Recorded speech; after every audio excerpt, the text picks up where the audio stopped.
with Trump-Musk money.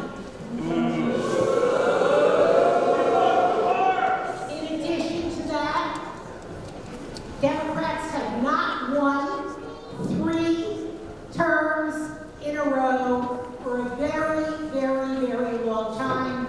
We have a very big challenge in front of us.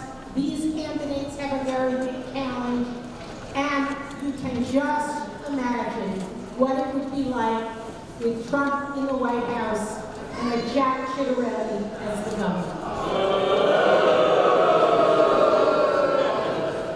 So get all your cheering out now, because you won't be allowed to do it during this forum.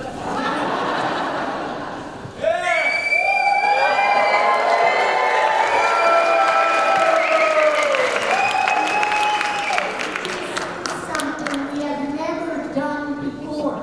A whole group of progressive groups and leaders got together and made an agreement about 3 things. We know that organizations will endorse who they want to endorse, but we made 3 parts that we agreed to before an endorsement. And that's first, that we would endorse someone we believe could win the primary and the general. The second is that we would endorse, all of us endorse someone who would be a champion of the 4 principles that you have, that the candidates have received, and that we will be speaking about today. And that's fighting to prevent the attacks on people, fighting to prevent the attacks on cuts and services, and fighting in an aggressive and personal way to stop them and be a leader. Those are the things that we are demanding. So those 3 things, everyone has agreed to. This is a very, very tight schedule, so we are asking people, no clapping, no cheering. You will waste the time that we have. It's very, very little. And here is the truth. We are incredibly grateful to these 4 candidates to coming to us and being willing to hear us out, and not only that, to get very, very hard questions from us. So now, we know what we are doing is trying to make serious and significant change. And that is the reason that the person who is personifying change in New Jersey, Andy Kim, Senator Kim, has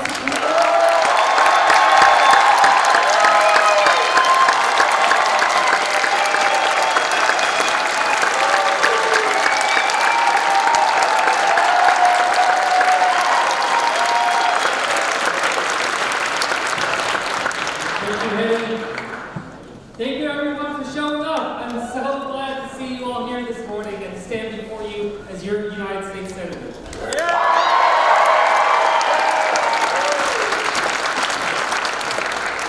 I'm not going to linger too long here because I want to make sure we're staying on time, but I just wanted to frame this moment because we are in a moment right now in this state and in this country. And there is this understanding right now that change is going to happen one way or another. Now the question is, what will that change look like? And this change was already happening even before we knew the results of the November 5th election. We already saw change moving in terms of how New Jersey politics would go, right? We saw it moving away, saying the same old cannot be the way that we go. But we still don't know fully where it's headed. And that's something that the people behind us, or behind me, are going to be playing a big role in trying to shape. We also saw, we know that people are frustrated around this country. We see the demand for change, the demand to move away from the status quo, whether that's about economic challenges and high cost of living, it's about the social issues and the communities, the fabric of our society. These are things that we're already shifting. The question is, what are we going to do to be able to focus on? And of course, we see each and every day, each and every hour and minute, what is happening down in Washington, D.C., what's happening down at the Capitol, what is happening at the White House. And I can assure you, you're seeing the same things that we're seeing all across this country. People are worried, sick about this. And we need to figure out, I'm going to do everything I can, along with the federal delegation, to serve you and make sure we can try to preserve the kind of America that we want our kids and our grandkids to grow up in. But we know a big part of what is going to be needed is about having a governor that is going to be able to step up and be able to stand against the kind of destruction we see coming out of the Trump administration right now. So,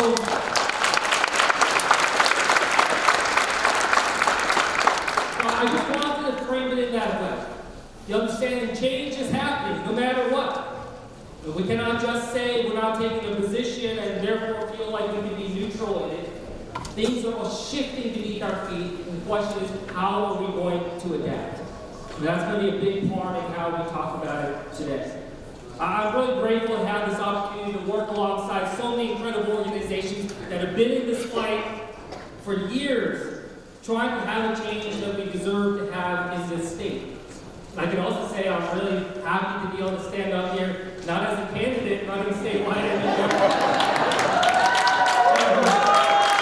With that being said, as someone who has run recently statewide, I just have to say I have an enormous amount of respect for the four people behind us, for the candidates stepping up, because I know how difficult it is. So I ask all of us one last time to give a round of applause to the candidates.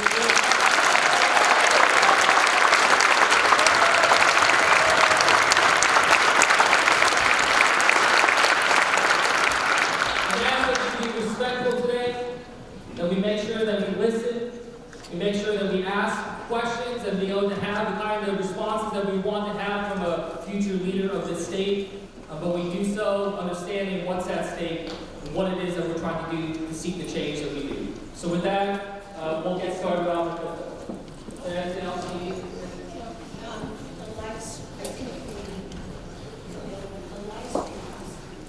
Okay, I'll hit this around. As I mentioned, we'll have opening remarks, 3 minutes per person. So 3 minutes, timekeeper will be there. Okay, very good. You mind starting us off? Thank you so much. Thank all of you for being here. I am Sean Spiller. I'm a baby. I am father of 2 young boys. I am an immigrant who came to this country as a young boy. I am somebody who understands the challenges that this country faces, its opportunities and its obstacles. I say that from my life experiences as a young black boy growing up in this state to being an adult right now. I ask for your support and I ask for your vote. Because when I look at the principles that we have defined, those principles are who I am. It's what I've always fought for. It's everything that I've done in my professional career. Yes, as that labor leader right now, as a mayor, everything I've done is to fight for those values, to try and make the state a better place for each and every one of us, for our future generations, and to give us a fair chance. And now more than ever, we're going to need that. Because as the Senator just noted, the attacks that we're facing in Washington, we have never seen before. But I can tell you the closest thing we have seen to it, and I've got direct experience pushing back on this, was a guy by the name of Chris Christie. We had Bully 1.0 that we all stood up to before. And I know that it was with many of you, because I'm so proud to have partnered with so many people in this room, so many organizations, standing arm in arm with my brothers and sisters in fighting back against him, what he tried to do to so many in the state, tried to divide us, attack us. But I know that is exactly what it's going to take right now. All of us coming together. Yes, as governor, making sure I'm appointing an attorney general who's fighting back through the rules. Yes, making sure I'm using the executive orders, and making sure I'm working with the legislature to pass the bills that we need to protect everyone in this state. But we know that it's going to take all of us mobilizing, organizing, coming together with mass action to be successful. That is the only way we're going to get through this and come out stronger than we are. So we're seeing right now where there are some who very quickly got away from our values. And maybe the best thing to do is just be quiet for a little bit, because maybe they won't come after us. Well, I know the truth of it is they're always coming after every single one of us. And we need to stand up right now to protect every single resident, to fight for our values and say, in this moment when we call ourselves a justice center, this is when we speak up. This is when we protect our democracy. This is when we protect what we hold close, our values. So again, I'm asking for a partnership with you. I'm asking for you to stand with me, to help us make a difference now. We've seen for far too long the same old politics, including here in New Jersey. Right? It's the party bosses that often decide, it's the ultra wealthy, the uber rich who get to go behind those closed doors and make decisions, but it's never us. And I'm asking for your opportunity to work with me to change that, to give us a chance to change the state. Thank you very much.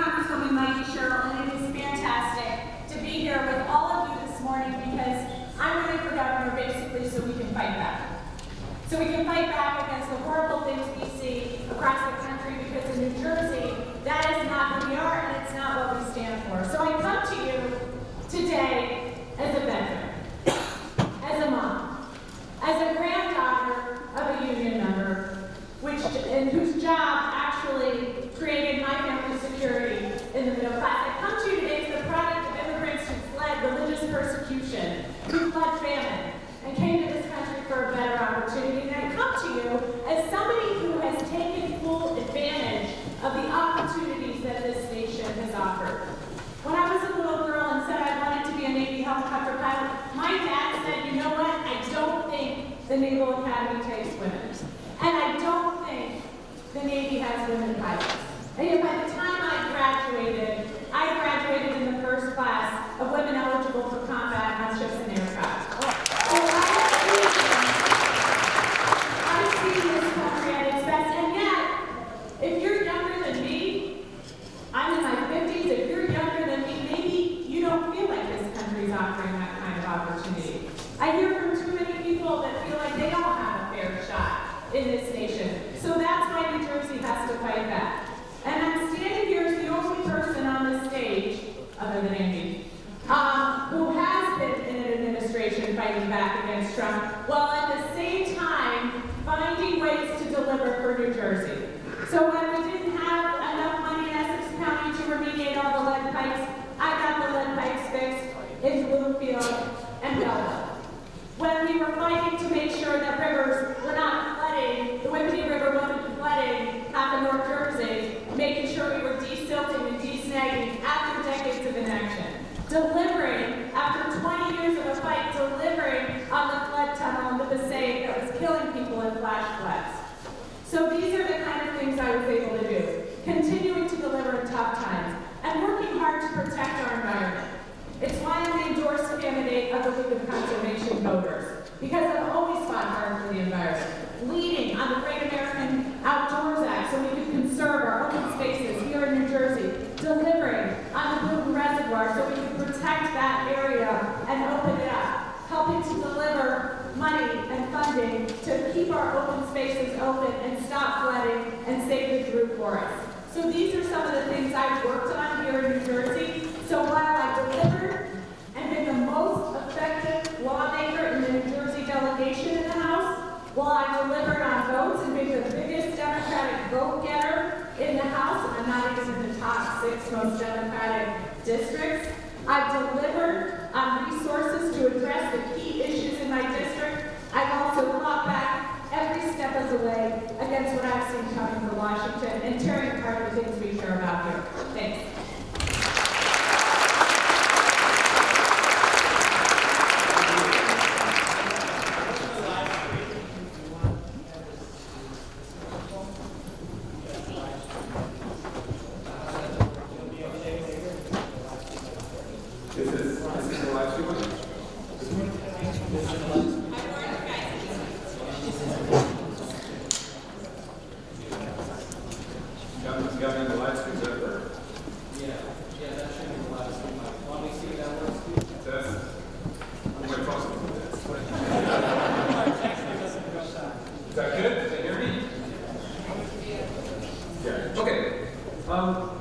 Let me take a second and say thank you for coming out this morning. It's really inspiring.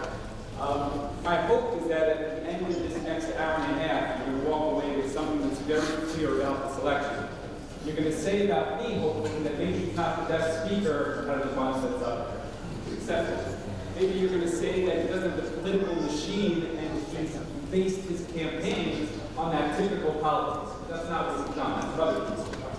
What you're going to say, hopefully, is that he's the most substantive on policy, and he's outlined what he's going to do to change New Jersey and how he's going to do that in more detail than anybody else, whether it's on our website or whether it's in conversations today. People are going to get in front of you, and they're going to tell you what you want to hear, because that is the nature of the campaign. I do this.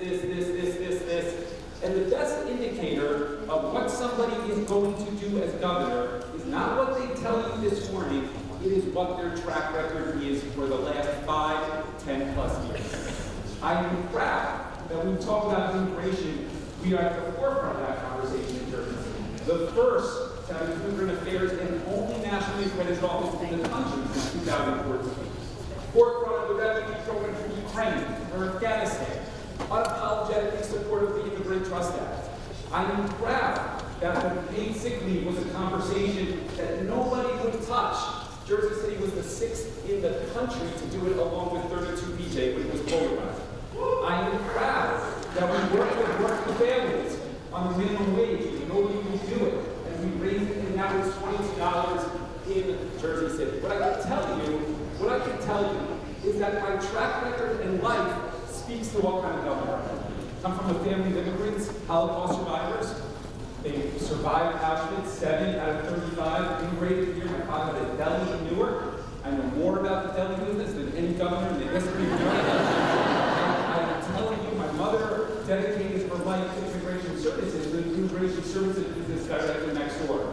I got a job at the most prestigious investment bank out of college. And for those of you that are immigrants, you can appreciate the pride that my parents had. And on 9/11, 2 years of being there, on a trajectory to make a ton of money, I said, I'm going to leave and enlist in the United States Marine Corps and serve because I thought that was more important. I thought it was a partial payment for citizenship when I moved this country. I went out to Iraq with that first wave of troops. I was there for 6 months in the desert. Came back here and ran against the political machine in 2005, upset them, and then in 2013 against everybody in New Jersey. It was one of the 2 races in the country that then President Obama felt the need to weigh in. Chicago Mayor Rahm Emanuel, Jeremiah Neely, Mayor of Jersey City. I stand here today as the first 3-term elected mayor of Jersey City in 75 years. And now why? Because we have been at the forefront of conversation after conversation. And I hope that at the end of today, this morning, that you will recognize that it's not only about what somebody says today, it's about what have they done and what will they do for you. So thank you for coming out today.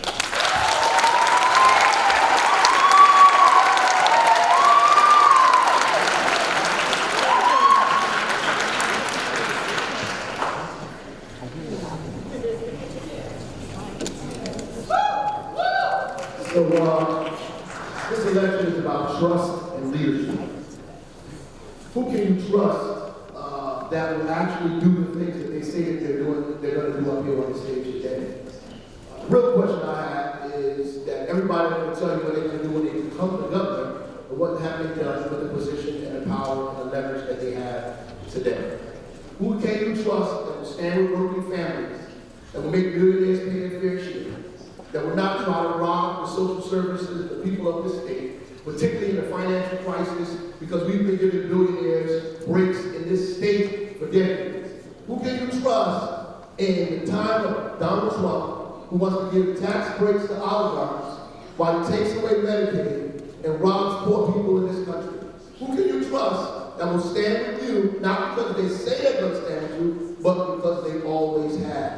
And who has the leadership to actually get that done?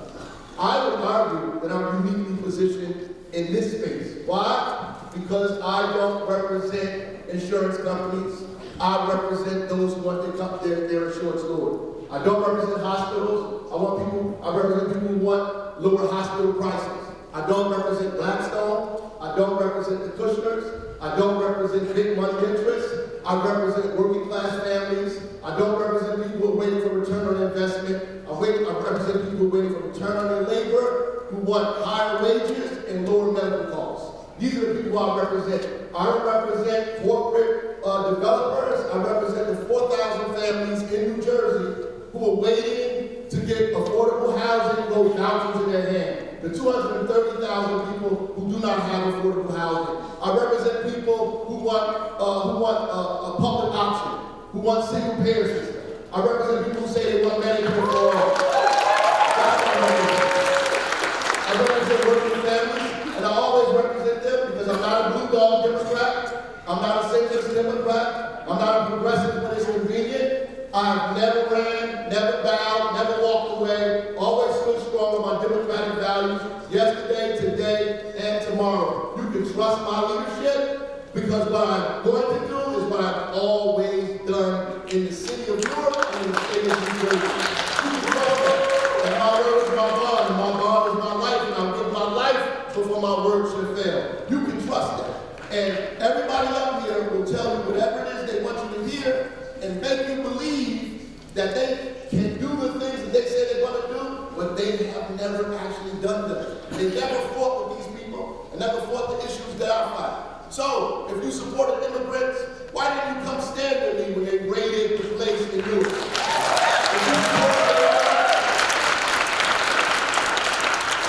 If you support working people and working families, why don't you stand with working families and working people across the state when they're fighting for fair wages, when they're fighting for better conditions, when they're fighting to save their Medicaid and Medicare in the state of New Jersey, when they're fighting to reduce health care costs. Stand with them now, then we'll believe you'll stand with them when you become the governor.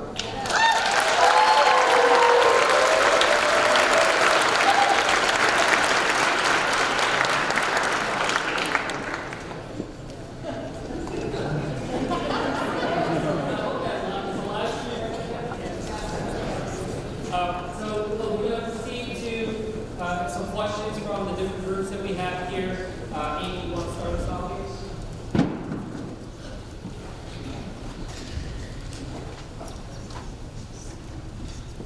Hi, thank you so much for being here. Here's my question. The Trump administration is weaponizing federal funding to impose its politics on higher education and our students. It is threatening the research grant system that supports basic research and the training of the next generation of scientists and medical doctors. As governor, how will you protect New Jersey's public colleges and university system and the people in it from these threats? And are you committed to investing more state resources to defend and build our public higher education system? Thank you. So with these, I should have said, we're going to have each of you address one of these questions. Steve, if you don't mind taking this first one, and then I'll let you know which ones are coming down for each of you, just to make sure we're getting this through. So later on, you'll have a chance to be able to address questions that you weren't asked directly if you want to say something at that point. But we just want to make sure we get through as many questions as we can.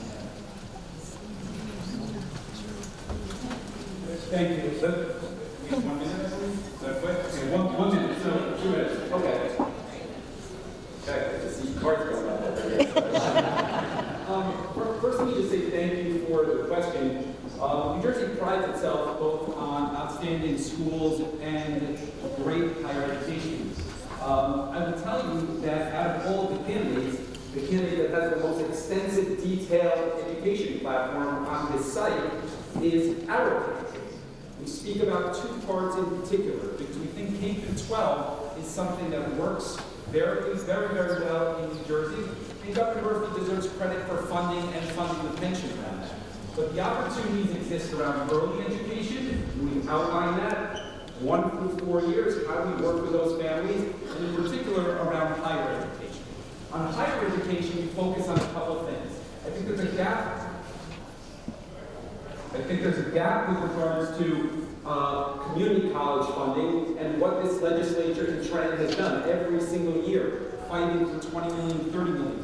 Community college is the gateway for many immigrant families towards higher education, and particularly in the Trump era, we need to be investing in that more. Second, I'm going to tell you that the politicizing of the Rutgers board and the university board is part of the reason that we have these problems. I've spoken time and again that board needs to consist of academics, teachers, union members, people that directly relate to the university and make it accountable to the public. So yes, when you are in an environment that you have more and more dollars being cut, higher education is important. And yes, you have a commitment from me. I will consistently invest in it, both at the community college and at the universities, and reform how those boards work to make it more accountable to you.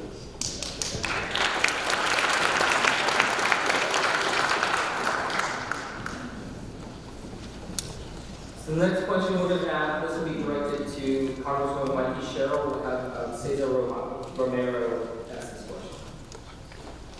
Hi, Cesar, introduction. Today, nearly 1 in 4 New Jerseyans identify as immigrants. Nearly 1 in 3 identify as the children of immigrants. And a recent study by the Institute of Taxation and Economic Policy found that undocumented immigrants in New Jersey paid $1.3 billion in taxes in 2022. My question is as follows.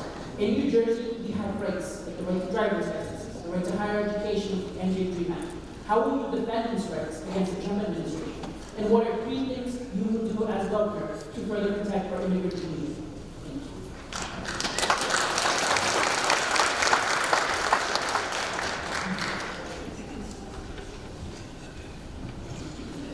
Thank you, Cesar. Yes, we have a vibrant immigrant community here in New Jersey. We're one of the most diverse states in the nation, and we need to protect that, and we need to protect the people here. That's why I've constantly been advocating for pathway to citizenship, for DACA recipients, for TPS recipients, for people who are here paying taxes to have a pathway to citizenship.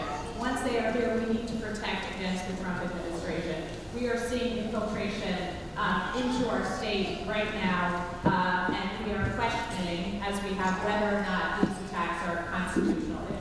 If they've done warrantless searches and seizures, and we're fighting back against that. One of the ways as governor we're particularly fighting back is the way I've long been fighting, and that is for the detention facility that we are seeing reopened, Delaney Detention Facility in Newark. I have fought against this. I've asked the state AG to enter into the case against it, as one of, along with Bonnie Watson Coleman, to try to fight back against them reopening this facility, because the federal government, even under Biden, did not fight this case. It's now in the Third Circuit. We lost at the district court, but GEO is attempting to reopen this detention facility after, oh, by the way, they give her permission to do so, after giving a significant donation to Trump's campaign. So that is a key thing, is that closing these detention facilities. They also want to open one on McGuire Dix, which is unacceptable. That is not the mission of our military. So my AG would take this to court and enter into the case in the Third Circuit and fight hard to close these detention facilities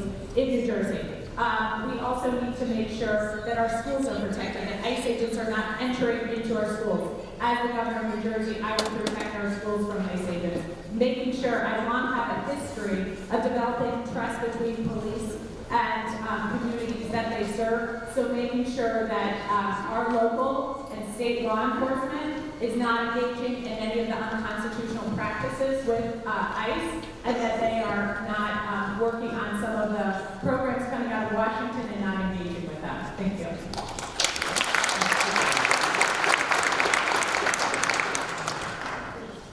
Brian, I'd like to ask the next question.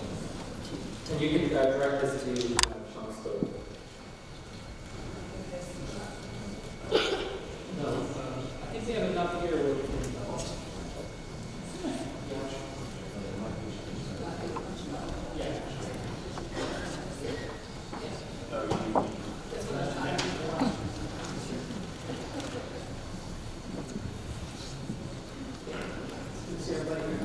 We know that Republicans are expected to use LGBTQ plus people as a wedge issue in the general election, such as the outing of transgender children, who uses which public restroom, and who is allowed to participate in school sports.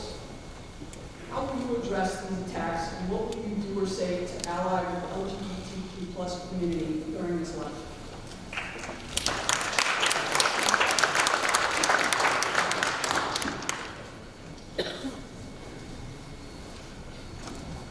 Well, thank you. And certainly we have some, answer this correctly, and certainly as you know, work done. Right now on the front lines are the very kids that are most vulnerable in our classrooms. And I'm really proud of the fact that what we've done already is partner with the State Attorney General to put together sessions for our members, educators, to be best able to help our students, every single one of our students, they feel safe and protected. We've created an opportunity for any of our members to reach out to the state attorney general when they see a district that is doing something contrary to our state laws and outing students or putting them in any situation that might cause harm. We've set up those pathways so that information can flow freely. Oftentimes that doesn't get to where it needs to be as quickly as it should, and now we've set that up so it can. And these are examples of the fact that there's no one who has been more outspoken about standing up for every single one of our residents, and especially our most vulnerable, our students, and on this specific issue. We saw it right before the last election. As I said before, there are plenty who quickly run away from issues. And right here in this state, we saw folks who were worried about the election, and they ran away from this issue, and we stood up and said, no. While you're talking about, they're talking about parental rights and trying to frame it that way, we know it's about safety. It's about making sure every person in the state is safe. And that at the core is what we all stand for. And when we led with those issues, we were able to convince our legislature and others to stand up for those values. So as governor, that's exactly right.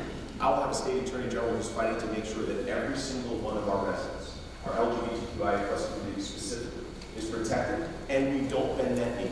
Because I can tell you when Donald Trump comes and says, hey, listen, I'm happy to give you your school funding as long as you take LGBTQ out of the curriculum. I'm happy to give you this other support as long as you start ignoring folks and not protecting them. We're not going to do that. I'm going to own our values, make sure we continue to do what I have been doing, which is standing up even when there are folks who don't speak up and they should. We've got to make sure the only time we are ever talking about, especially our students in the LGBTQIA+ community, is we're talking about how we support them. We support them because we know they're the most vulnerable, and that is what our values are.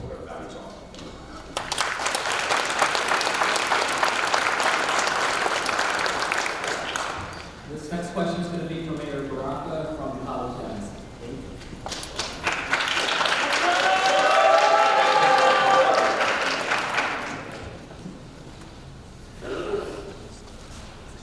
The climate crisis threatens our future, and the MAGA Trump administration will only deepen federal inaction. Governor Murphy's goal of 100% clean energy by 2035 is critical. If you support this goal, what will you do to ensure we get there? Furthermore, how would you ensure that polluters are held accountable for their emissions, including your view on proposals like the Climate Superfund Act, which would tax the worst polluters based on historical emissions and fund statewide climate resilience? For that question, I see the college Democrats are in the building, though, too. So the first and quick answer to that first part is yes. We want to hold polluters accountable. In fact, in Newark, we have taken several of them to court and have won lawsuits as a result of that, and are using that money to help us either organize community-based organizations or put that back in our budget to begin to fight against other issues that affect our climate. We have created something in Newark called the Cumulative Impact Ordinance that the state picked up as well, that measures everything that developers or folks bring into our city that will add on to the cumulative impact of environmental difficulty or hurt or pain for the residents of our city. We have an environmental commission that weighs in on whether this should actually be voted on, whether it should happen, whether it should be mitigated, and that's something that should happen in the state. The state has a cumulative impact ordinance, but I think that it also should have some teeth, that they should be able to do something, should be able to say this can't happen, well these things need to be mitigated in order for these things to take place.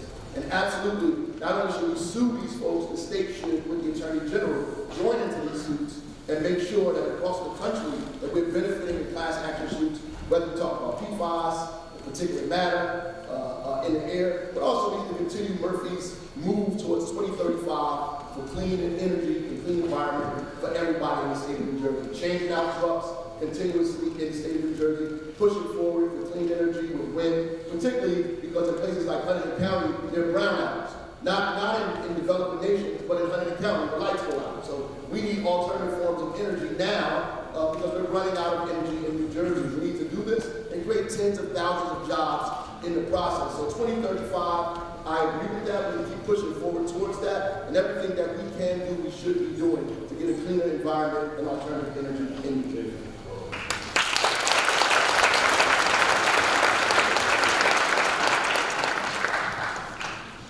So this next question will be from Antoinette, and it'll be directed to John Smith.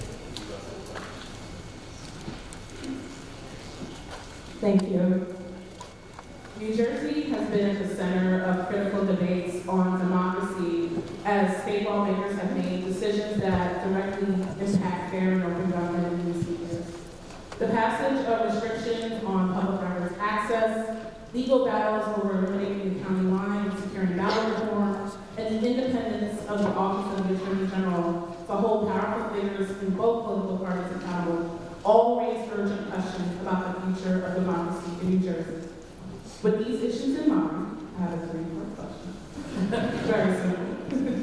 Please answer all or some of the following with a yes, no, or if you aren't sure, you can say it as well. And specifically provide a longer answer for only one of them.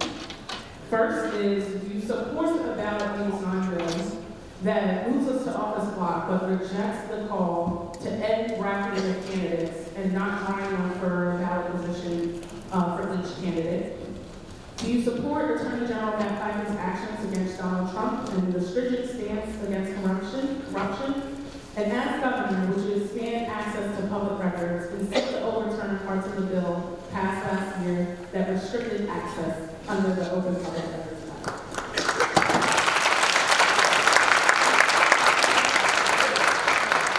Well, thank you for that questions. Yes. And the answer is yes, yes, yes. I want to say that. And a big thank you to our senator here for helping, especially on the ballot piece of it, right? That's one of the reasons why. So, following the instructions as a teacher, so answering more detail on one of them. I will speak about it, right? Because we all know that while we've seen some progress in terms of elimination of the line, but now we know they're doing their best to make sure there's still advantages for some. It's unacceptable. And I know that so many folks are sick of it. I'm sick of it, right? And no, it excludes so many folks from being able to be in this position. I have to tell you that after the last one, when we all saw the ruling, and we know that they're going to have to open up and become more fair. I live in Essex County, and we got our ballot. And we saw that everybody happened to get on the same line, right? And they were all lined up together. And you know what it told me? We've got more work to do. We've got more work to do, because while we keep that door open, we've got to make sure we push it all the way open and make sure that it stays there for folks who come after, who want to make sure we've got a fair process in this state. And unfortunately, we still don't. We know the bosses still have a big say over who they're deciding runs. We know they're still trying to align and block and group people to make sure they have an advantage as well. And we've got to all come together, not be fooled by the fact that they've done some things, most of it forced by the courts. We've got to say we have to continue to say we want the true change and a democracy where we decide who runs for office. And let's understand this. It's part of a better democracy for all of us. Because when we see almost 600,000 Democrats stay home in the last election, we can't be surprised when folks say, man, it seems like it's already decided for them. It seems like it's already rigged against us having a say. We've got to make sure we try to implement more parity and fairness across all of our systems. We need to look at each of our counties. I can tell you right now, participating in that process, we need to look at each of our counties and say, hey, let's get a more uniform, fair, liberty, democratic process to decide who gets our support. Right? You walk into rooms right now, they've already decided. We've got to get our speeches, and they've already voted, or they've already had the boss tell them who they're going to decide to support. We've got to change all of that if we want to truly open this up and make it more of a representative democracy. Thank you.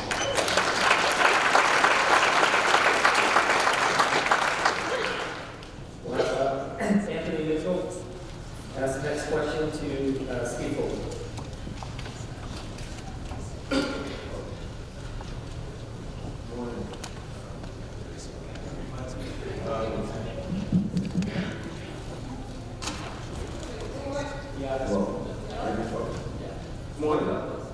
Morning. My name is Anthony Mitchell, CWA Executive Secretary. So, with healthcare costs going through the roof these years, particularly in public healthcare plans, where Chapter 78 has led to the premium increases of over 50% for workers and local government in the past 2 years. Those comes up. What steps did you take to lower these costs, and do you reject cost sharing from employers to workers as a means of reducing the premium cost?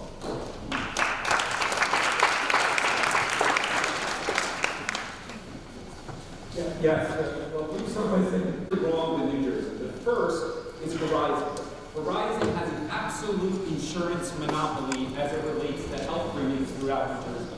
You need to open up competition. You can't be taking money from them as a lobbyist or having a consultant which some people do have, and we need to be honest about the fact that Verizon is at the core of the problems that face New Jersey. If you are going to drive down costs, you need to be willing and able to fight the insurance companies, and Verizon is public enemy number one.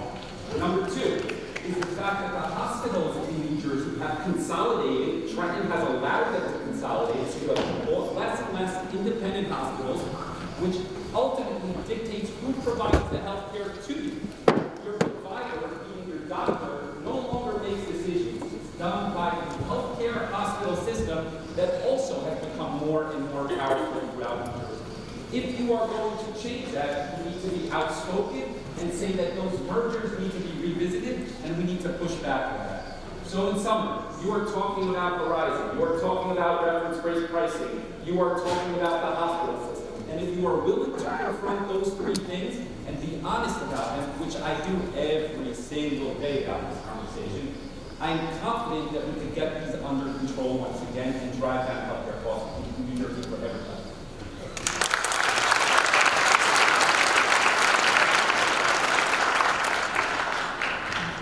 Warren, you're up next. And you'll be addressing Mike Sherrill.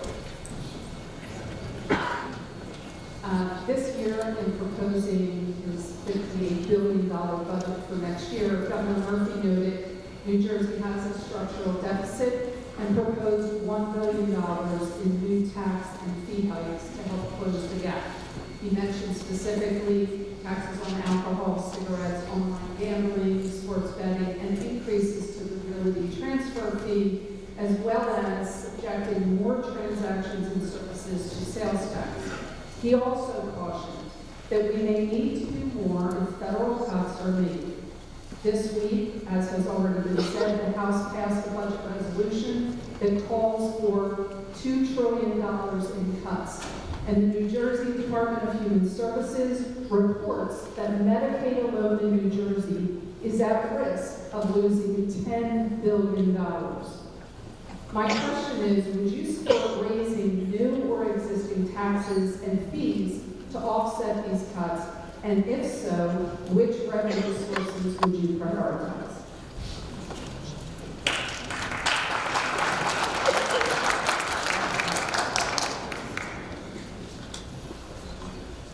So if we keep seeing these federal cuts, we are going to have to completely rethink how we run our state, because coming up with new revenue is not going to be enough.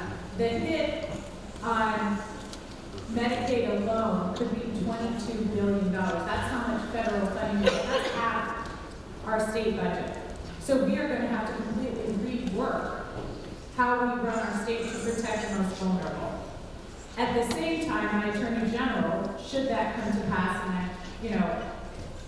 I feel like Andy's a little bit of a traitor because he left us in the House. And it has been said that the Republicans are the enemy, the Senate is the enemy. Occasionally, the representative, occasionally. We're talking about this one. But I am praying that our friends in the Senate stop the bad legislation that just came out of the House. It would be breathtaking. And devastating. Over half New Jersey school children rely on Medicaid for health insurance. The thought they're now saying they were coming after Social Security next. There was only one Republican in the entire House of Representatives that voted against this bill, and he voted against it because he didn't think the cuts were deep enough. So my Attorney General will take this administration to court to claw back the federal funding in every and any way we can. Because we will never be able to make ourselves whole, not just with Medicaid, but then after the Department of Education. You heard the amount, they are taking research dollars away from our educational institutions. They are continuing to attack New Jersey in the way we run our state, and we give so much money to the federal government, we need to claw that money back. That said, yes, I was looking across the board at different ways in which we claw back money, an independent auditor on SHPP, making sure that we are continuing to look across where we already have the tax income from, and where we can claw back more, making sure everybody's paying their fair share. But we really do need to get that federal revenue into our state. Either the administration will give it back to us, or we will take them to court.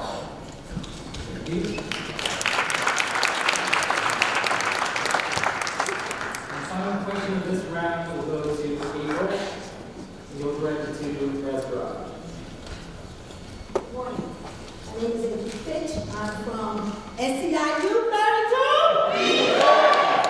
I'm a resident and lifelong resident of the city of Pittsburgh. My question is, there's been a lot of talk about affordability in this race, but much of it has centered around taxes. College tuitions, housing, utilities, and health care are also unaffordable. Can you tell us at least one plan that you had to address affordability in one of these areas that does not involve taxes? I do have to say that we have to make the local pay a fair share. We got to change, I'm sorry. We got to change the tax bracket in this state. It's ridiculous. We have to bring back the prison tax credit for gainful billionaires in this state. $15 billion over the last 10 years with Republicans and Democrats. Let me just say that so just to answer another part of the question. The reality is what we need to do is lower health care costs, right? That's number one. We need to lower health care costs and build more affordable housing to make everything more affordable. We can reduce health care costs. Our reference-based pricing that was alluded to before, right? We can do that, but we're doing it in Newark now, which means that we'll give workers more money in their pocket as opposed to less money going to federal or to healthcare companies. So we use reference-based pricing to reduce costs, healthcare costs. We do that right now. If we pay just 150% of Medicaid in New Jersey, or Medicare in New Jersey, we would save the state $1 billion. Right? Period. If we just paid 150% of Medicare costs, we would save the state $1 billion in 3 years. We can do that now. If we unify school districts across the state of New Jersey by lower taxes in school districts, because we have more school districts than we actually have municipalities in the state of New Jersey, so we have more superintendents than we have mayors. So if we combine school districts, we can lower people's costs, and we can diversify school districts at the same time. So healthcare, reducing healthcare through reference-based pricing, building more affordable housing, and combining school districts helps lower costs in New Jersey immediately. Thank you. And make the millionaires pay their fair.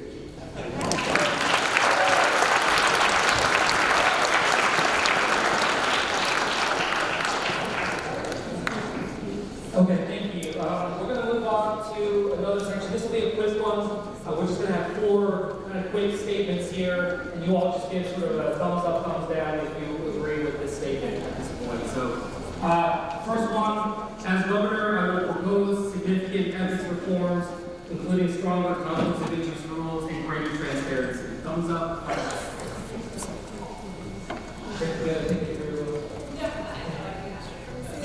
Yeah, well, thumbs up, thumbs down.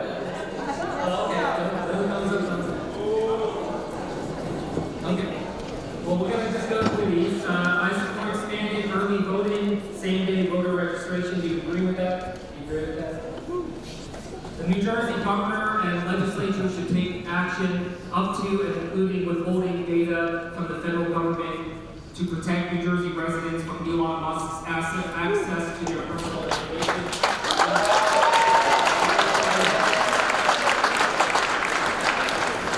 The last one, the state of New Jersey must never again fail to make its full pension payments.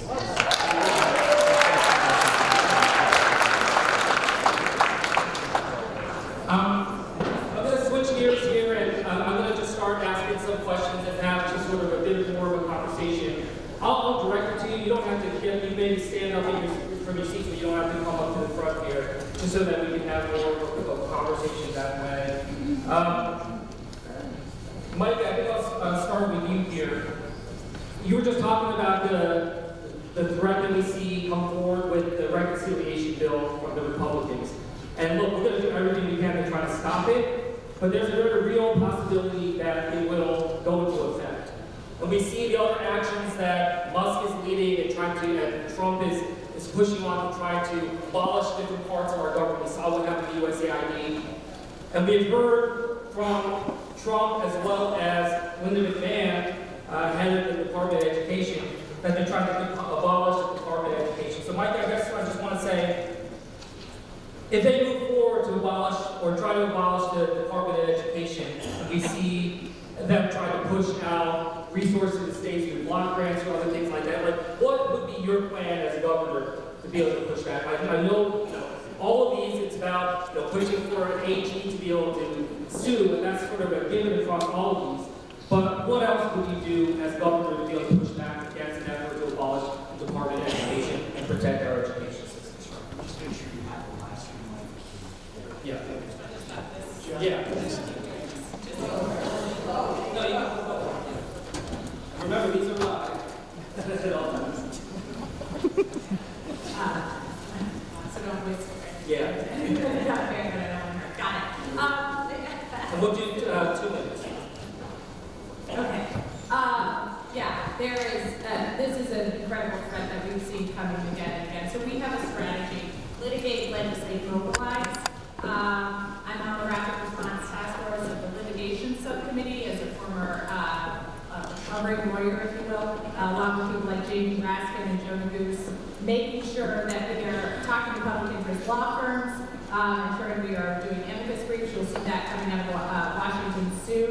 That's why I think the state AG's role here is so incredibly important. As we've heard, we have a legislate strategy, which is important not just in Washington, but here in New Jersey, as we legislate protections like SHIELD Acts, for example, to make sure we're protecting people here in the state, and then mobilize. And that's why this is so fantastic today. I have been talking to judges who are just fighting against the Trump administration, just on simple TROs, temporary restraining orders. They are getting assassination threats right now. I got a call from one saying, "Do you have my back?" I said, "Of course I have your back." She goes, "I think I just needed to hear that." So you, being out here today, pushing back against what's going on, mobilizing is so incredibly important. And this race, this governor's race is seminal to our state and to our country.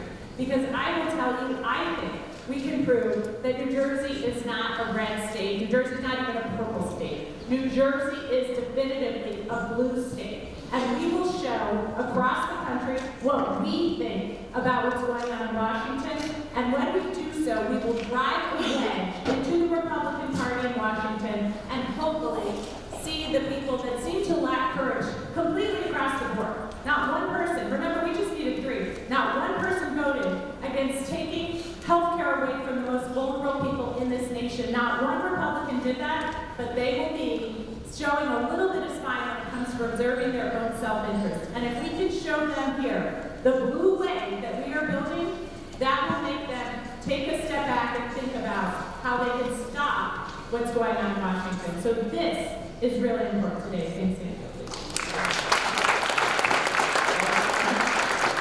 I want to talk more concrete and specific details about what needs to happen. And I'm going to say 2 things. The first one is regarding the AG. I've been unapologetic that I would give Matt Blackman the opportunity to stay because I think that it is very important not to speak in abstract about being a strong AG. You have one there that has shown a willingness to fight, and if you're going to change New Jersey, this goes with the other question about ethics and reform. You know, New Jersey has an appointed AG, and most of the time when the machine gets behind the candidate, they also select who the AG is. That's the way it generally works. And the reason that I'm willing to say that Matt Blackman is important because he showed the backbone in order to stand up. The second thing is that we constantly direct our attention towards the federal government in regards to our anger, and that's important because what's happening there is wrong. But you also need to hold your legislature in Trenton and your governor accountable. There is a elected a Democratic governor, a Democratic assembly, and a Democratic House. And there is no reason that things regarding gender-affirming care, women's reproductive rights, the Immigrant Trust Act should linger on the side again and again. In a time that you have the education, the Department of Education, being cut at the federal level, you need to be pushing Trenton into an uncomfortable territory that they need to be standing up for the most vulnerable community at this moment. And that's not happening today. And that's why this governor's election is particularly important in moving the state forward.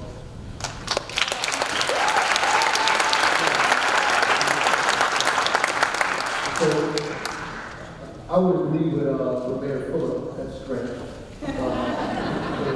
with his remarks about AG, but I would go a little further and say that the state of New Jersey needs an elected attorney general position that is divorced from the politics of New Jersey, divorced from the politics of New Jersey in the state. Also, I think that the time now in New Jersey is to invest in working families, not divorce ourselves from them. What happens is when we're in a situation like this, people run to the villain, or they run away from what should be done and what's right. We should be doubling down on investing in education. We should be doubling down on investing in our immigrants and protecting LGBTQ communities. We should be doubling down on making sure we finance our pension funds, that we're making sure that we're increasing the minimum wage, that we're doing things to make working families' lives easier. Because I believe that the economy grows from the bottom up, not the top down, or even the middle out. I think if we take care of the least of us, that the rising tide lifts all boats. So I think now is the time we show leadership and courage and double down on institutions in New Jersey that we hold dear. We protect what we have. New Jersey is also the only state that is the least dependent on the federal government. We are like number 46 in federal employees, and number 47 in states that get more money from the federal government than we get in return. So we do have a little leverage to be able to say we can finance ourselves, do the things we need to do. And maybe we need to hold back some of our resources from the federal government.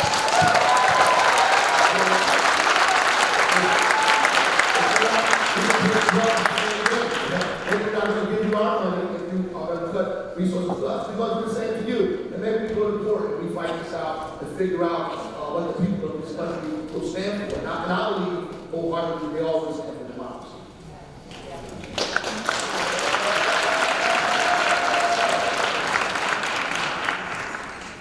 Well, listen, I think we're all seeing the attacks here, and we understand the power of mobilizing and action. And was proud to be down in D.C. when she was at the confirmation hearings. Was attending the rallies and protests, trying to get into the hearing itself, because support that we show with our voices and say it's unacceptable what they're all doing. But let's be clear here. When they're talking about eliminating the Department of Education, it's about $1.2 billion in funding. And that funding is from Title I and also our IDEA programs, which is students with special needs. We all know as organizers, the first thing we do is we need to be talking to every parent of a student with special needs and saying, this is going to affect you and your family and your child's future. And we've got to get together, I don't care what your party affiliation is, to say it's unacceptable and to fight back and say we're not going to stand for it. That's going to be an important piece. But let's also be very clear about this.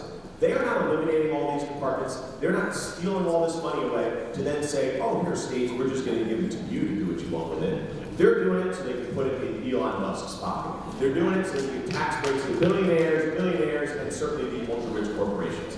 We need to be very clear in New Jersey. Yes, our Attorney General is important. We've got to fight through the courts with every bit of fight that we have. We've got to organize, mobilize, but we also have to say, we know where you're giving the money, and we're going right there to get it back. Meaning those breaks you give to the billionaires, we're going to make sure in New Jersey they pay their fair share. We've got to recoup those billions of dollars for all the folks who now get a windfall from the federal government for saying, no problem, we're going to come right after you. Every one of those rich billionaires, every one of those corporations, and we're going to say, you're going to give up for that, and we're going to challenge everyone. One thing that's inevitable for any of you who serve as the next governor is that you're going to have to engage with President Trump. But there's been some talk that the best way to do that is to appeal to his side, the transactionalness, flatter him, do things like that to try to address some of the needs that we have in New Jersey are necessary when it comes to gateway funding or other efforts. So I guess I just wanted to get a sense of how you plan to engage with President Trump. What style do you try to take on? Let me start with you, Mayor Brown.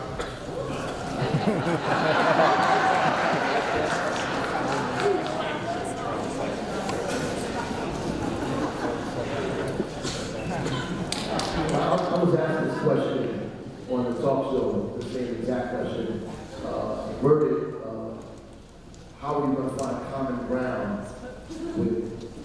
President Trump. And I said it's difficult to find common ground with someone that's trying to kill you.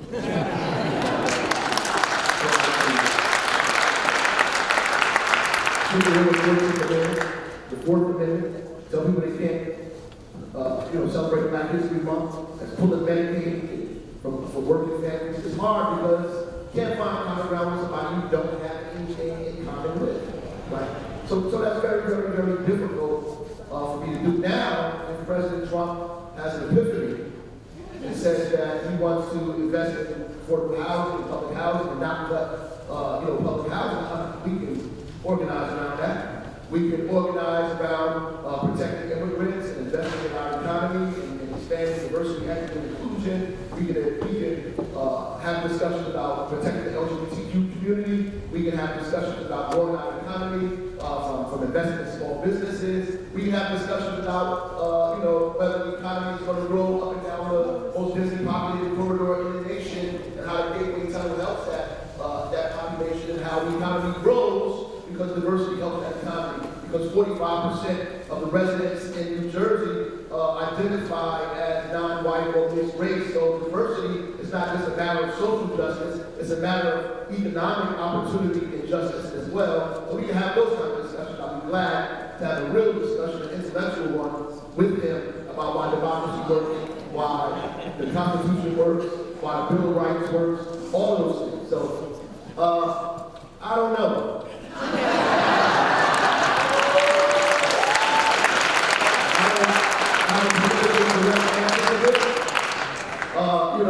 Will I sit in the room like Zelensky and be battered and respond? At the end of the day, the guy is a tyrant and the people around him are oligarchs. It's a plutocracy, and we have to respond to this guy like he's a tyrant, not like he's a Democrat or a Christian.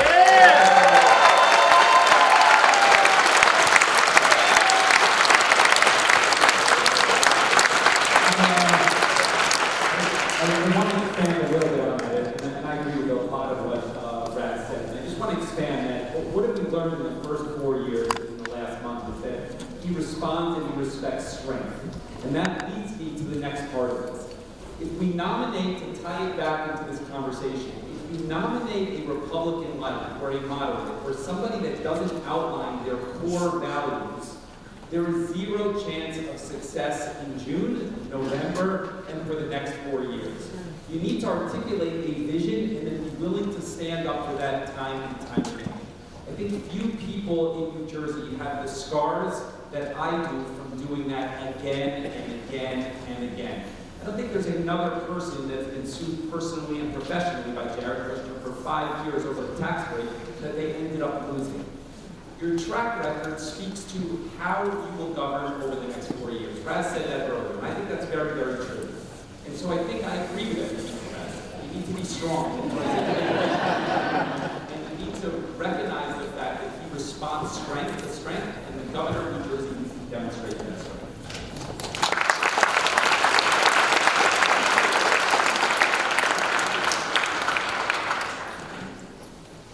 I ran for office after never thinking I would do that with 4 kids here in the state in 2018 because everything that I had grown up thinking this country was about, everything that I had sworn so many oaths I can't even count them, everything that I had sworn to protect and defend up to and including with my own life.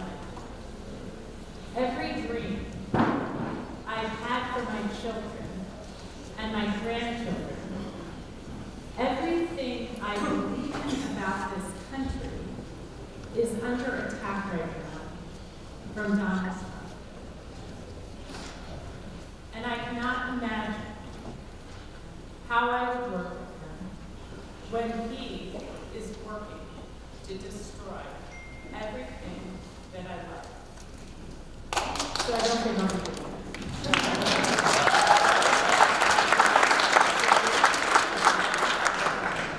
When we talk about how we deal with Donald Trump, I think the important thing to do is to understand what we need to do here. Right, so what do I say? We got to deal with Donald Trump, we got to prepare. We got to talk to all of our educators, say, rights. These are how you prepare for if ICE shows up to your building. We need to go into our communities. How do we deal with Donald Trump? Here are your rights. Here are your opportunities. Here are what exists under the law. And so you do not have to cooperate in instances and to protect you and your family. What do we do to respond to Donald Trump? We get an attorney general who fights back against all the things he's trying to do and all the money he's trying to steal. How do we fight back against Donald Trump? We bring back the office of a public advocate here in New Jersey, making sure we've got somebody that was eliminated under Chris Christie, somebody who's fighting for every single resident in the state, protecting our labor unions, and pushing back. How do we talk and deal with Donald Trump? When he's dismantling the National Labor Relations Board, we strengthen PERC and our institutions here to stand up for labor and protect our rights. How do we deal with Donald Trump? We make sure every single thing that he's doing, we are preparing here in state to protect the very residents that he is coming after, which again is all of us. That's the best way. And when we have those interactions, he knows that we are standing up for all of our residents here in the state. That's exactly what I would do as governor. And if he's coming in and we're going to talk infrastructure or some other thing that in some miracle he may actually do this time, which I doubt, we're going to have those conversations to try to improve New Jersey Transit or whatever else. But never, not once for 1 second, do we compromise our values. Never, not once for 1 second do we wait, hope he doesn't come after us, and maybe he won't, he will. We've got to prepare, we've got to put our institutions in place, we've got to build that up again back to what we had before Chris Christie, and we've got to make sure they're strong and in place, ready to protect us all.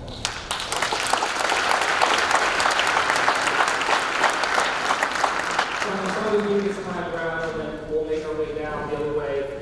I wanted to ask what your opinion is of the Election Transparency Act that was signed into law here in New Jersey in 2023, and what impact you think it's having on elections in New Jersey. And for those that didn't answer this question that Antoinette asked, I also just want to ask and get on you on the record of do you support the ballot redesign bill that does not include, do you support a ballot redesign bill that does not include Judge Karashi's requirement that the ballot position for each candidate is randomly drawn separately?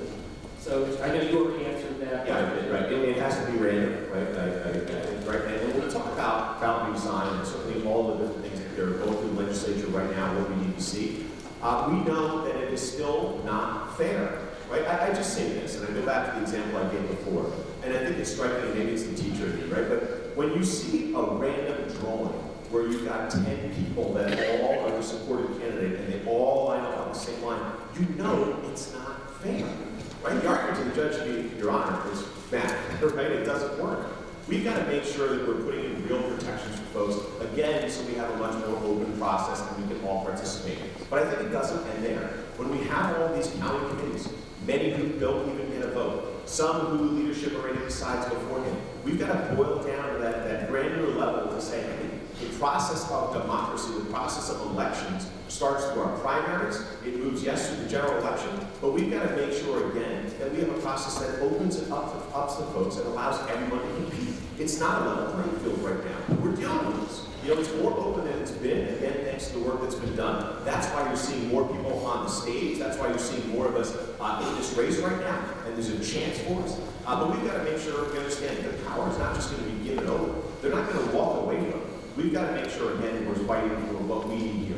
And we're seeing what happens. If they're trying to make some little improvement, they also increase the dollars they can take in, right? If they're trying to do something else, they also make sure the bosses have more money to do what they need to do. We've got to make sure we continue to open this up for average folks. It's supposed to be a representative democracy where any of us can run. And the only way we do that is to look at every facet of the way you get elected to these positions and make sure the process is more open. Now, I'm going to just step in here and I'll give everyone an extra minute, but I'd like you to take a minute to talk about the Elections Transparency Act. And this is something that has had a significant impact in terms of the money flows, how much money is in our politics. And I do think it's important for us to get a sense of how you feel about that, because that is the system that we're in. And as we're trying to get a lot of people here thinking about the reforms, thinking about where we can take this, and that was something that a lot of us paid very close attention to. Yeah, I think, look, obviously getting an understanding of where the money comes from is a good thing. When you're doubling your amounts that you can take in, not a good thing, right? In the sense of, I remember it was funny, all of them would come to us, labor, I know many in this room know this, and say, oh, by the way, now we would like double the amount given to our campaigns. And we're like,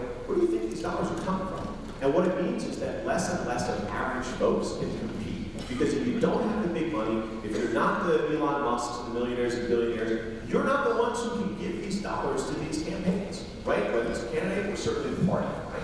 And if you can't give it to the party bosses in the system, you can't compete, you can't get that access access, and we know it's, again, part of that rigged system. So I think as they work to increase all their limits, give themselves more money, it moved in the wrong direction, right? We want to make sure, again, that we have a bigger voice. The way we have a bigger voice, you make sure that the contribution amounts are small. You make sure, again, every one of us has a say in this process, that with collective action, it means something, as opposed to the dollars opposed to it. Yeah, thank you.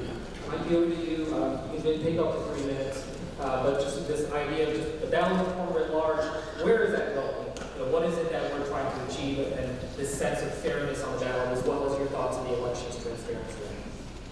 Sure. So I think first of all, Democrats sometimes have a habit of not taking credit and conveying to people about how important the work we do is. So I do think it's really important to realize that after the case that Andy and many of you in this room brought, that we have had the most seismic change in New Jersey politics by getting rid of the line that I can chart in the history of our state. It's truly a sea change in how this is working. And so I think getting rid of the line, having office block ballots, and ending ballot Siberia are all steps in a great direction. I think we need to go further. We need to have randomized choice on where you stand on the ballot. And I would like to see same-day voter registration as well when you go to vote. And so I think we should acknowledge, though, that Democrats, you, made a huge change in transparency and bringing sunlight to our voting system. Second of all, on ELAC, there were some requirements in the recent legislation that led to more reporting, more transparency. Unfortunately, when it comes to super PACs, there was a rolling back of transparency, which has been very problematic and I think needs to be reformed. Overall, after Citizens United, we have seen an unlimited flow of dark money into our campaigns. And we don't have the remedies I want, which is getting dark money out of our campaigns. But what we do have and what we should make use of here in New Jersey is as much transparency as possible. And so I think, unfortunately, we have seen whether it is ELAC, whether it is some of the reforms in the ballot not going far enough, or whether it is the reforms to Oprah, we have seen in too many cases as the electorate is pushing for more transparency and less corruption in our system, our legislature has been too slow or even trying to roll back some of the reforms we desire. And that to me is really problematic and something that I would be pushing very hard against in my governor's race. Yeah, just real quick here. I just want to get a clear sense of whether or not you think that the ballot positions for candidates on the ballot should be randomly drawn. Let me start with the ballot discussion. I've been unapologetic in my position. Months before Andy won the lawsuit, I was very clear. There was an article on NJ Globe when I had the support of some of the lines or perceived support, and I said unequivocally I would dismantle that if elected. It cost me support of some of the people, but I tell people honestly where I am. In that week, I would urge you to Google. They asked several gubernatorial candidates what their view on it. Some hid, didn't want to say anything. Some answered it was a good thing. And I stood where I said that it wasn't something I would be supportive of should I be elected. I never ran the county line. I built outside of that. I think that we've outlined on our website an ethics reform that is robust and strong, including ranked choice voting, including more transparency, including same-day voting. And we outlined why and how we're going to do it. The question, though, was about the election transparency law. And I disagreed with the Congresswoman. There was nothing good about that. It was actually labeled the election transparency law, and it made it less transparent in every way. Let me tell you what it did, because of what I remember. It eliminated the look back that was from 7 years to 2 years. So it made it harder to hold people accountable. And the legislature said at the time, we're going to put more money into fund ELAC, which they never did. That was wrong, number one. Number two is they increased the funding limits quite significantly, as I remember, did that and concentrated the power into the county parties. They made the counties have more influence. So when people say, yeah, that is a good thing, it's because they benefit from it with regards to support or direct or indirect relationship with those county parties.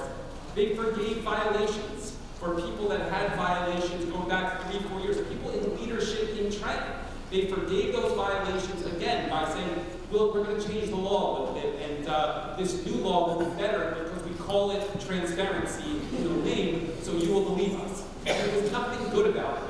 So at the end of the day, that law needs to be changed. It needs to be reverted back where you have more power in individual donors and make people more accountable.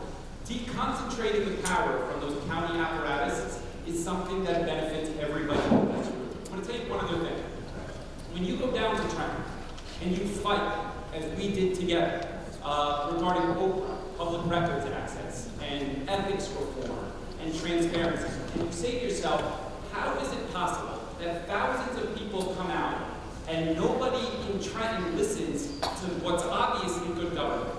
It's because they feel that they are not accountable to the people in this room. They feel they are accountable to a political boss. So if you are going to change New Jersey, you need to be direct about that conversation and be willing to say that law was wrong, Oprah was wrong, and a lot of what Trenton does is wrong. And primaries create accountability with better parties and ultimately better policy, which this needs to change.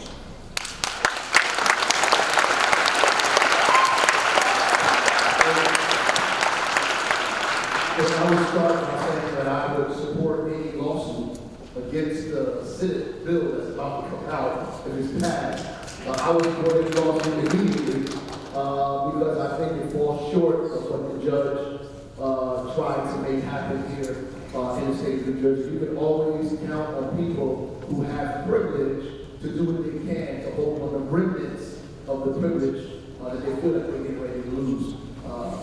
When we feel like the power is ready to be transferred, they're going to do everything that they can to hold on to that power. And yeah, many people benefit from what's happening here today. I would go further. I would agree with what was just said, but ultimately, it's not just that the folks who are running benefit from this. It's not just that the county organizations benefit from these things as well. It's that, or that the legislators believe that they're not accountable. It's because we are not organizing properly. The reality is these people can continuously get elected through the process that takes place, even though there are thousands and tens of thousands of people who don't agree with what's happening, because we talk to each other in a vacuum, and we're not in the places where people are who don't come to meetings like this.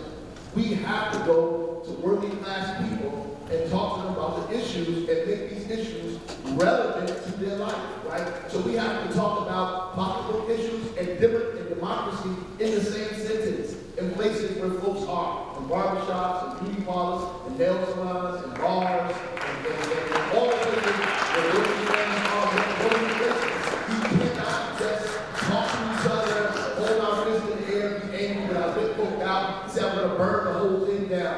We actually have to build relationships with the people we say we represent. We can't say we represent working families, but we don't know any working families. We can't say that we represent working families, but we don't go where they go. We're not in a supermarket. We're not in bars where they at, right? We're not in the Masonic Temple or the lodges. We're not hanging out with places where they hang out. We're not going there organizing people. We forgot how to organize. We become very, very elitist in that sense. And we have to become more organizers like we did in the back in the day. We have to do that now. That's why people can allow Oprah bill to pass. That's why they can allow these bills to go on and on and on that affect their lives and are upset about it. But they feel like, this is always going to happen. There's nothing we can do about it. And all of us who are supposed to be the vanguard, because really that's on us. It's not really on the legislators. Because these legislators are scared. They know they're not going to get reelected. They know these county bosses are going to tell them what to do. They're going to take money from them. They don't have their own organization. And without their support, they can't win anything. And people in this election, without the support of the county bosses, they can't win anything.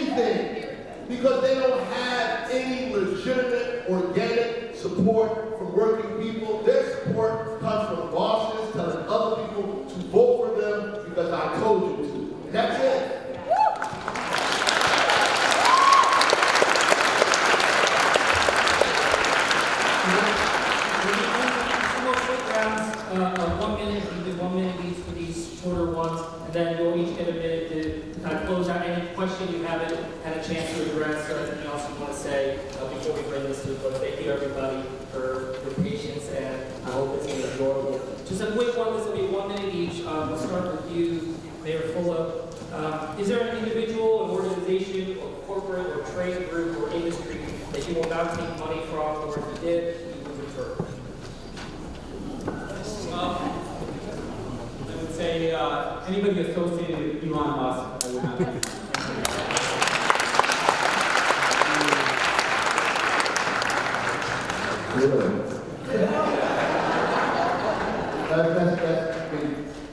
Elon and any of his minions, his single fans, or any of the people in New Jersey who run around and support him, either directly or indirectly, that's for sure. Elon, Tesla, SpaceX, which I have taken money from before, and then previous election would give back if I hadn't spent it. Yeah, certainly not that. I think also some of the Altria vaping, some of the groups that attack children especially. Listen, I obviously concur these Elon Musk and everyone else, but it's more like who am I working to get dollars from? It's hard-working New Jersey residents, small dollar donors, folks who know that we aren't the ones who ever get a chance to make decisions. And right now, we're out there having those conversations to say, hey, listen, this is our chance. This is our chance to collectively come together and pool our voices, because we all know this. We're the boots on the ground, often. There's labor, all of you, or our organizations. We're the boots on the ground, electing someone else. And then often when we get in those rooms, we try to have that conversation, we know our interests aren't going to be centered. So I'm talking to the folks that I want to represent. I'm talking to the folks who are trying to make New Jersey more affordable. I'm talking to folks who are trying to protect our jobs. I'm talking to all the folks in the state that know we don't get a fair shake and a fair shot. That's who I'm trying to raise dollars from. That's who our campaign is supported by. And certainly, that's who I'm going to be fighting for as well. Thank you. One last question here, and we'll do, and then we'll go to closing. Mike, we'll start with you on this one. I wanted to ask each of you, what's an issue that you change your mind on over time? Just very interested in getting a sense of how you take on information and how open you are to change your mind on information as you learn more or how you review. Mike, we'll start with you, and Sean, and over here. I was really skeptical of nuclear power. I was never totally against it in the beginning because I didn't want to move into fossil fuels. When in 2017 the governor was subsidizing it, and after seeing what happened on the world petroleum markets when we entered into Ukraine and what was going on with Russia and the uptick in the attempts to drill, which I was against, and the fracking, which I'm against. So I really started to see our energy future in New Jersey as including nuclear. We are going to both generate the type of power that we want to generate and at the same time drive down carbon emissions. I'm coming around on nuclear.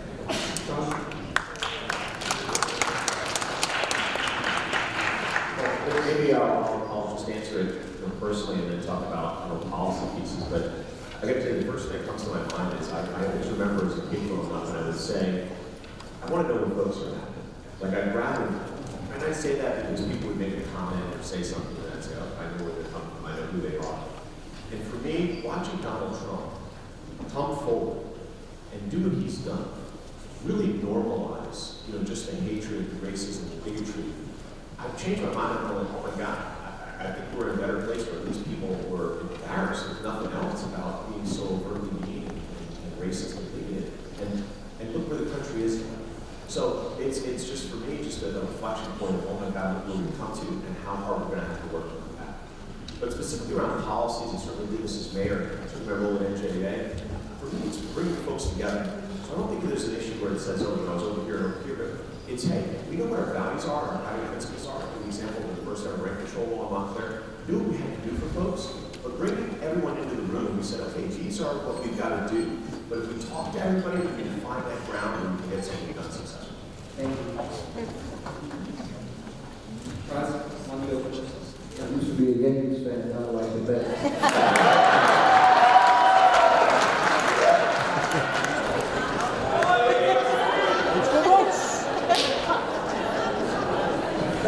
People are questioning your loyalty now. Well, my dad was a Yankees fan, you know what I mean? So I became a Mets fan while I was elsewhere. But Give us an answer here, man. that is very serious.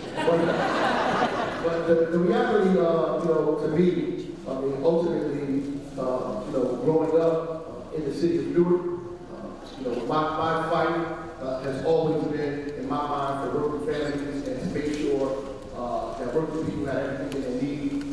And I was adamantly opposed to tax abatements when I was younger, right? And I was more radical and more, in my mind, I thought that all tax abatements were terrible.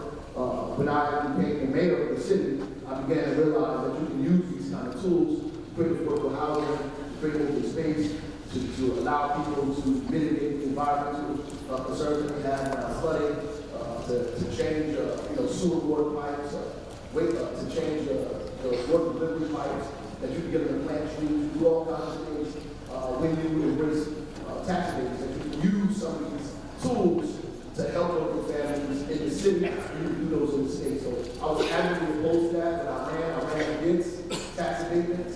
I thought it was, just a thing for the rich, but ultimately we can use those tools to help bring capital and wealth into communities to solve problems that we definitely have to solve.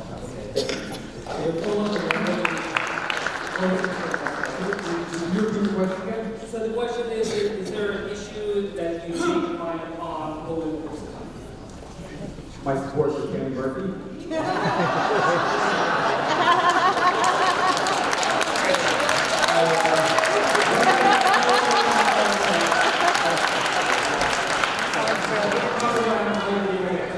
I think maybe it's worthwhile in my 40 seconds that I have left expanding on that for a second. We built a very large grassroots campaign. 21 counties and 1,400 volunteers. It really is something. And I listened to those people. I knew Tammy Murphy, so I was early there with a lot of other people. I thought that it was an opportunity to work with a senator. I didn't really know Andy at the time, and I should have probably been more cautious. The volunteers that were involved in my campaign that said to me, you are in the wrong place, and you are in the wrong place for these reasons. And we had a lot of conversations around that, and that's what ultimately drove a change for me. I thought I ultimately landed, obviously, in the right place prior to the campaign shifting, but I tried to read and listen and learn, and in that case, it was the volunteers that were involved that said to me, you're in the wrong place, and you need to think about it again. And the interesting thing is that they weren't penalizing for me. They weren't mad at me. They said, we hear what you're saying, but we want you to hear what we're saying about what's right and what's wrong for New Jersey, and that ultimately drove the decision. So I've learned, and you're a good part of that.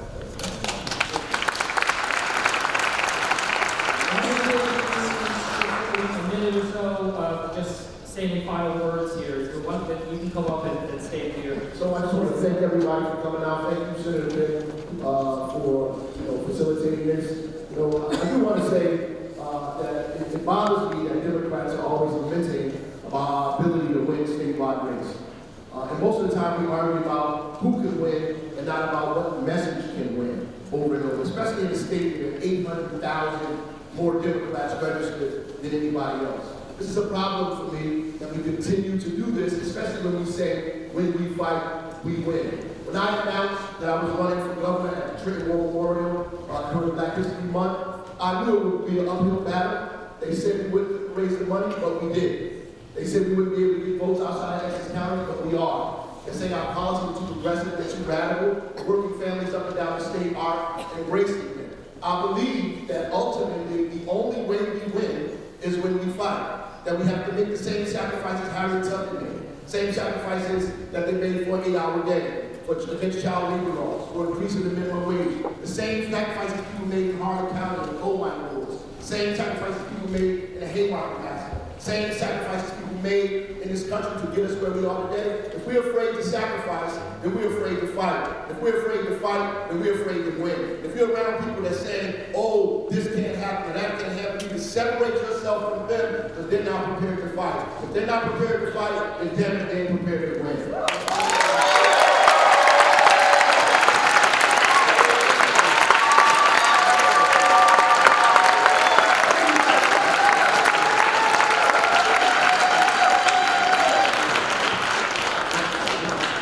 like every forum, I draw the short straw of going. I'm not going to tell you this. I told you earlier that our campaign is different and what I hope you get out of it. And if you think that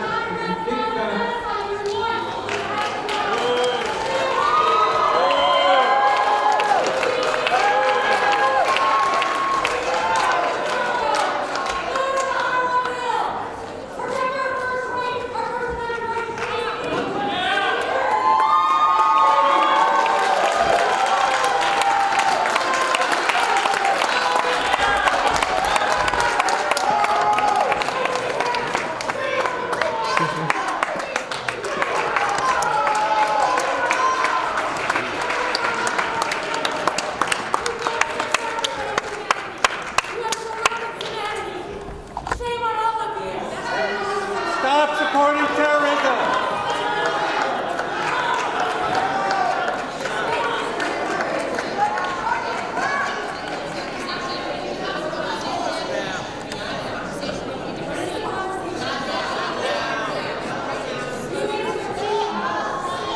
Do you mind if we let the candidates finish? I'll be happy to do that. Take up the vows!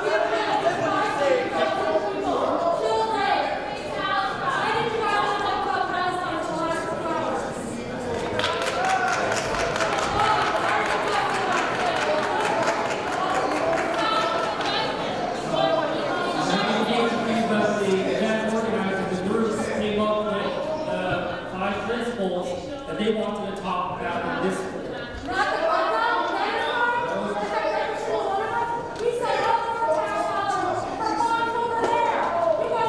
Don't protest Trump!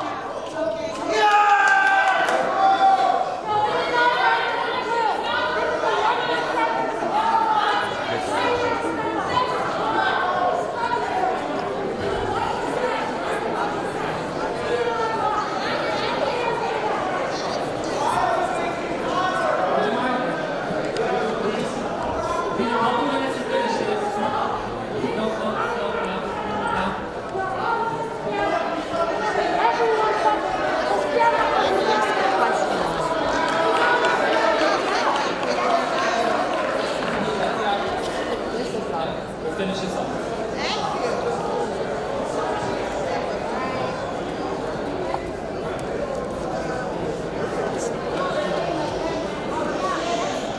Okay. I want to touch on that for a second. I've been very clear on where I am on the IHRA bill. It's very clear. I've said a lot about that. I'm decisive on it. And we answer the questions here. I think with me, there's no ambiguity. When somebody asks me a question, I tell it to them straight, and that is part of it, and you could look at where I stand on that. Let me go back to what I was saying earlier. When you ask questions about healthcare, when you ask questions about education for me, I didn't tell you again what the issue is. I told you this is specifically what I will do if you give me the opportunity to be governor. This is what I've done as Jersey City, and I think that's a different approach. I tell you that our campaign and background is different. There is a reason that when Bob Menendez has a hung jury the first time and he stands out on the court steps, should be remorseful and contrite, he attacks me. There is a reason that George Norcross would convene rooms of anybody but Steve Fulop. There is a reason why Chris Christie, when Bridgegate happened, targeted Jersey City and Fort Lee. It's because we are unapologetic about what we stand for and about change, and they know that we are capable of delivering it.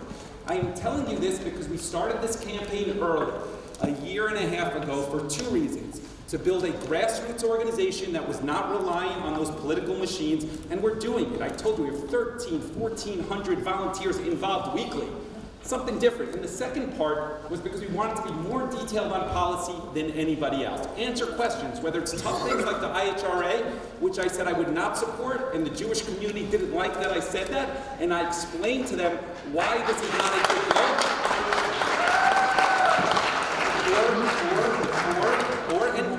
and for those of you that are supportive of it, I urge you to look at what I said. I explained in detail why I believe what I believe and why that is good for the future of New Jersey. Our campaign is different, and we will deliver on those things because if you spend some time on it. My one ask before I hand it over is not that you vote for me today, it's not that you commit to me, is that you spend some time on the websites researching background. Because I know that if you take the time to do that, you will come back to me for governor. I know that. So I urge you to take that time, investigate, learn more about what we're like and what we stand for and our track record. And again, I'm going to close by just saying thank you for coming out on a Sunday morning. It says a lot about democracy in New Jersey that you're all willing to stand strong in this sort of environment and say we want better. Thank you.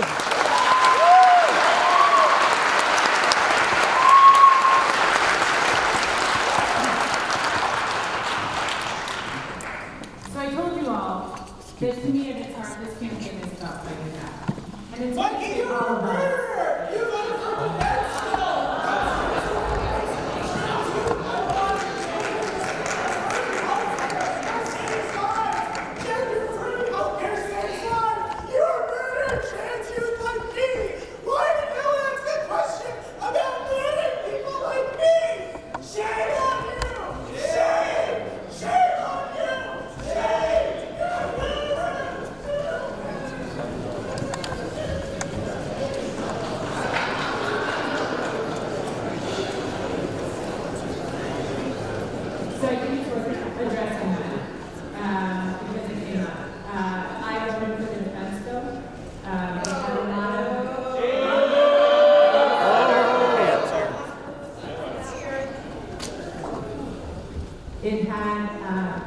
It had money in there that we have been fighting for many years to help young soldiers and sailors get off food stamps.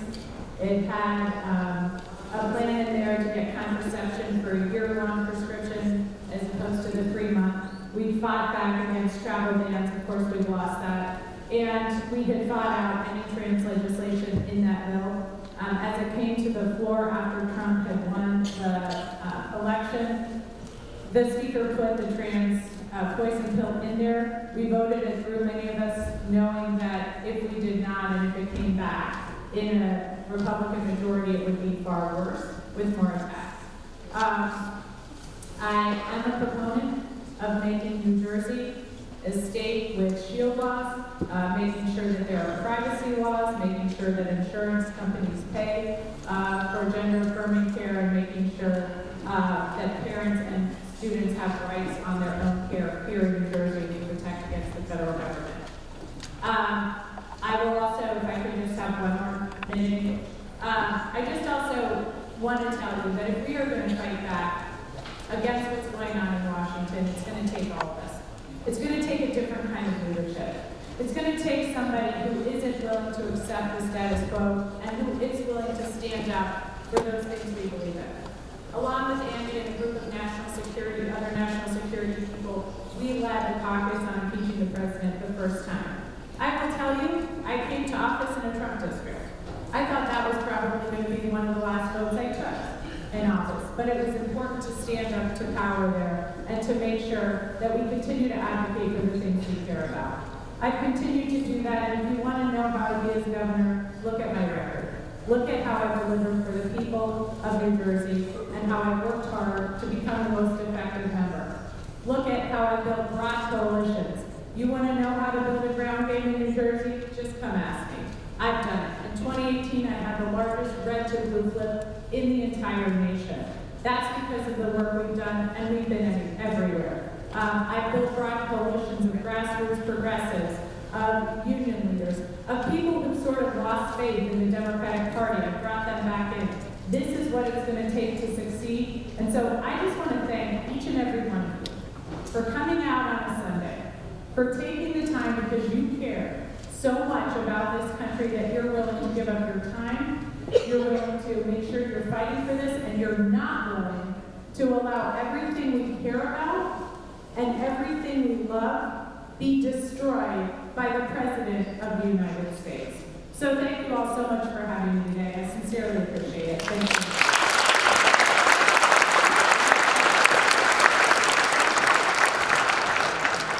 Thank you all again for your time today. And certainly, look, who am I? I'm a labor leader. I'm a union leader. I'm an organizer. I'm a science teacher. I get it. That's not normally the first person who's running for governor. But you know, we're the ones who are knocking on those doors. We're the ones who are talking in our communities each and every day, finding out the issues that matter to folks and how to do something about it. We're the ones that come together to protest and lobby and to advocate for what we need, what our communities need to be successful. And we often rely on the usual structure, the bosses, the others who come in and tell us who our electeds are. We take that leap of faith. We say we think they're with us on so many issues, we support them, but we know that often we don't get to see our voices in that room. This is our chance to do it differently. We've got to have an organizer right now. When we see so many folks who stayed home the last election, when we've got so many of our large communities, inner cities with less than 20% voter turnout, we've got to have an organizer who's running for governor who can get this done. When we know that right now we've got folks who come in forums and they are supportive of labor, but in other spaces are quick to call us a special interest, we've got to make sure we understand who we are. We are the backbone of this party and certainly this democracy. And I'm asking for your support, because while we know the normal ways, and this is different, we can do it differently now. And that's why I'm excited that we're rising in the polls. People are supportive because they get it. This truly is our chance. It's our chance to say, in this moment, with everything that we need at the state level and everything that's on the line nationally, this is our chance to say, let's try something different. Let's work at this ourselves. Let's get out there and not put up that lawn sign for someone else. Not knock that door for someone we hope has our interests in mind sometimes. Let's put it up for ourselves. Somebody who has, for my whole life, been in these spaces with all of you, fighting on all these issues, arm in arm, in every single way. I'm asking for your support. I'm asking for your vote in June 1. Thank you so much.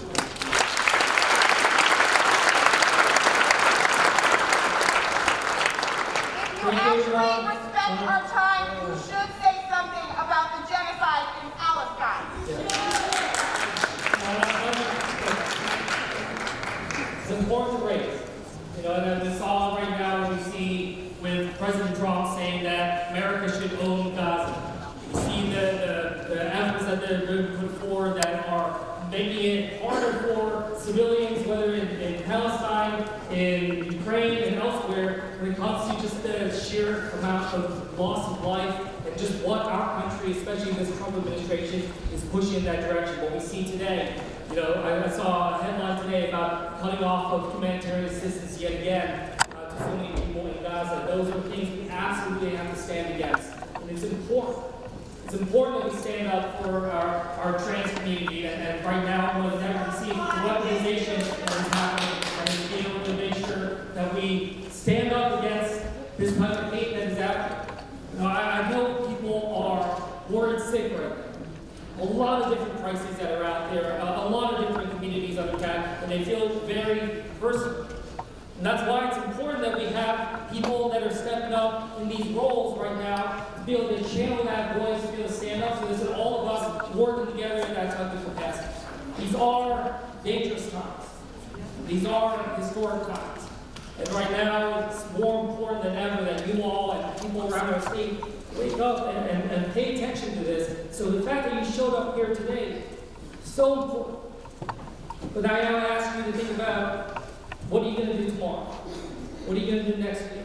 What are we going to do, each and every one of us, to come up with a plan to be able to raise these issues, not just in rooms like this, not just in the Democratic Party forums, but to be able to reach out and engage people who might not be thinking about this on a day-to-day level.